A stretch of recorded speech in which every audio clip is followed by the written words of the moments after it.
Grand ആയത്ത് കൊച്ചിയിൽ തുടങ്ങിയപ്പോൾ എല്ലാവരും പറഞ്ഞു ഇതൊക്കെ കൊച്ചിയിൽ ഓടുമെന്ന് ചോദിച്ചു.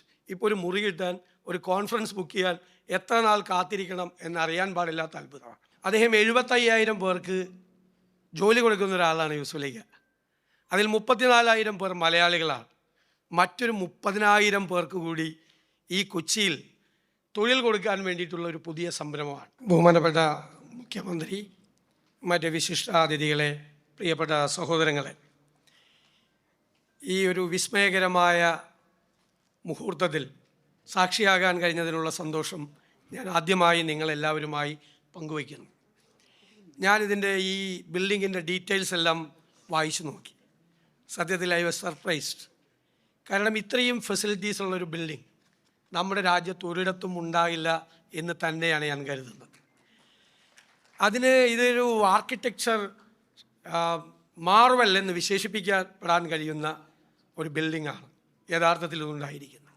അദ്ദേഹം 75,000 പേർക്ക് ജോലി കൊടുക്കുന്ന ഒരാളാണ് യൂസുഫലിക്ക. അതിൽ 34,000 പേർ മലയാളികളാണ്. മറ്റൊരു 30,000 പേർക്ക് കൂടി ഈ കൊച്ചിയിൽ തൊഴിൽ കൊടുക്കാൻ വേണ്ടിയിട്ടുള്ള ഒരു പുതിയ സംരംഭമാണ്. As a Kochiite, I express my gratitude towards യൂസുഫലിക്ക for giving us such a wonderful establishment. ഞാൻ ദീർഘമായി പ്രസംഗിക്കുന്നില്ല. അദ്ദേഹം പറഞ്ഞു, പ്രധാനപ്പെട്ടൊരു പോയിൻ്റ് പറഞ്ഞു. ഞാൻ ഇന്നലെ ഒരു മീറ്റിങ്ങിൽ, ഞങ്ങളുടെ ഒരു പൊളിറ്റിക്കൽ മീറ്റിങ്ങിലാണ്, ദേശീയ യോഗത്തിൽ ഒരു റിസ്ക് എടുത്തതിനെ പറ്റി ഞാൻ എക്സ്പ്ലെയിൻ ചെയ്തു. അപ്പോൾ ഞാൻ പറഞ്ഞു, ഞാനെടുത്ത റിസ്ക് 2 തരത്തിലുള്ള റിസ്ക് ഉണ്ട്.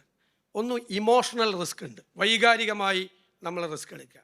സെക്കൻഡ് തിങ്, നമ്മൾ കാൽക്കുലേറ്റഡായ റിസ്ക് എടുക്കുക. ഞാൻ അങ്ങനെ ഒരു റിസ്ക്കാണ്, രണ്ടാമത്തെ റിസ്ക്കാണ് എടുത്തത് എന്ന് വേറൊരു കാര്യം പറഞ്ഞപ്പോൾ എക്സ്പ്ലെയിൻ ചെയ്തു. അപ്പോൾ എൻ്റെ മനസ്സിൽ യൂസുഫലിക്കയായിരുന്നു. കാരണം അദ്ദേഹം ഇമോഷണൽ റിസ്ക് എടുക്കുന്ന ആളല്ല, കാൽക്കുലേറ്റഡ് റിസ്ക് എടുക്കുന്ന ആളാണ്. കാരണം ഗ്രാൻഡ് ആയത്ത് കൊച്ചിയിൽ തുടങ്ങിയപ്പോൾ എല്ലാവരും പറഞ്ഞു ഇതൊക്കെ കൊച്ചിയിൽ ഓടുമെന്ന് ചോദിച്ചു. ഇപ്പോൾ ഒരു മുറി കിട്ടാൻ, ഒരു കോൺഫറൻസ് ബുക്ക് ചെയ്യാൻ എത്ര നാൾ കാത്തിരിക്കണം എന്നറിയാൻ പാടില്ലാത്ത അത്ഭുതമാണ്. അദ്ദേഹം ഈ വിസ്മയം കൊച്ചിയിൽ ഉണ്ടാക്കിയിട്ടുണ്ടെങ്കിൽ, കൊച്ചിയിൽ 30,000 പേർക്ക് തൊഴിലവസരം കിട്ടുന്ന അതൊരു വലിയ സംരംഭമായി, മറ്റുള്ളവർക്ക് ഒരു മാതൃകമായി, കൊച്ചിയുടെ ഒരു വികസനത്തിൻ്റെ ഒരു ടേണിംഗ് പോയിൻ്റായി, നമ്മുടെ സംസ്ഥാനത്തിൻ്റെ മാറ്റത്തിൻ്റെ ഒരു പ്രധാനപ്പെട്ട കാര്യമായി ഇത് മാറും എന്ന കാര്യത്തിൽ സംശയമില്ല.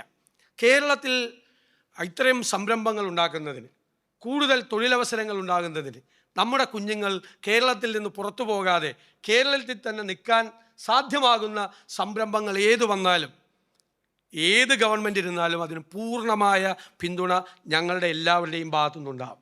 ഞാൻ വ്യവസായ മന്ത്രി സംഘടിപ്പിച്ച മീറ്റിൽ ഞങ്ങൾ പറഞ്ഞതാണ്, ഞങ്ങളെല്ലാം ട്രേഡ് യൂണിയൻ രംഗത്തെല്ലാം പ്രവർത്തിക്കുന്നവരാണ്. ഞങ്ങൾ അവരോട് പറയുന്നത്, you work hard, make the company profitable, then you will get the portion of the benefit. ഞങ്ങളെല്ലാം പ്രൊഡക്ഷൻ ഇൻസെൻറ്റീവ് തൊഴിലാളികൾക്ക് മേടിച്ചു കൊടുക്കും. കേരളത്തിലൊരു പുതിയ തൊഴിൽ സംസ്കാരവും പുതിയൊരു വ്യവസായ സംസ്കാരവും ഒരു ബിസിനസ് സംസ്കാരവും ഉണ്ടാകണം. കേരളത്തിലേക്ക് ഇൻവെസ്റ്റ്മെൻറ്റ് ഉണ്ടാകണം, നമ്മുടെ കുഞ്ഞുങ്ങൾക്ക് തൊഴിലവസരങ്ങൾ ഉണ്ടാകണം.